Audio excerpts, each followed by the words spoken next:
Hello, third graders. Welcome to our lesson today. We are going to be working on those connections between sentences and paragraphs.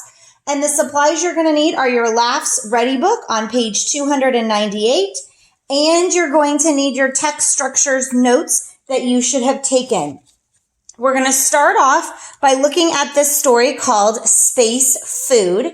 And what I want you to do is pause the video and read this passage one time through. So have it read and then come back and we're going to talk about the components together.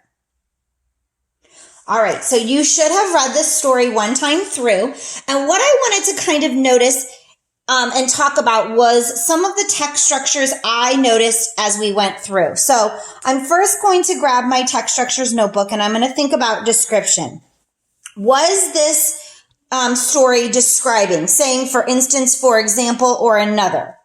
Well, it gave some descriptions here about freeze-dried food, but that's not really the purpose. It wasn't giving me a big description of that. Okay, the next one was sequence. Does it tell me an order of events somewhere with some sequence words? And I did notice that in my text. In this paragraph 3, I found these words: first, second, then, and finally. This is telling me how they made the freeze-dried foods. So paragraph 3 is all about sequence. How does that food get made? Compare and contrast is the next one. Does it tell me how things are like and different? And as I was looking at this, I noticed that it kind of does.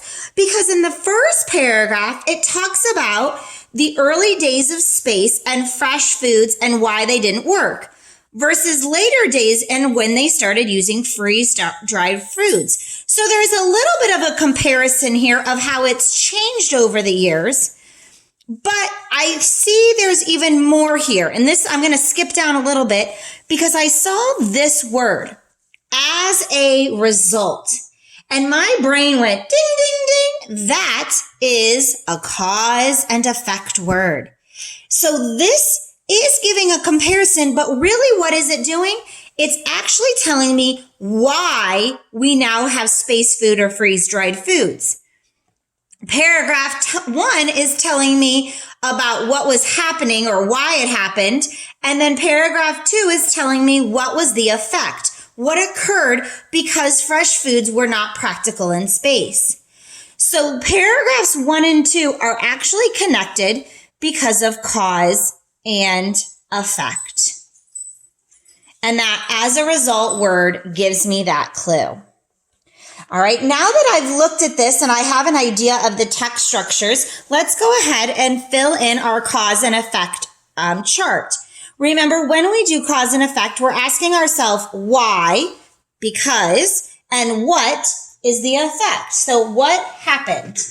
Well, we know that after the word as a result, which was right here, usually comes the effect. It's the what happened afterwards. So what is the effect? And I'm actually going to copy this right out. As a result, astronauts in space ate freeze-dried foods. That as a result clue told me that that was the effect. What happened? Why did they eat freeze-dried foods? And that came right here from the first one. Because fresh foods in early space were not practical. They spoiled, took up too much space, and were too heavy. I'm going to go ahead and put that in there. Fresh foods, spoiled, took up too much space, and were too heavy.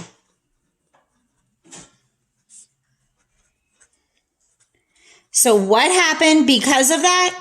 We got freeze-dried food. So those two paragraphs are connected from that cause and effect relationship.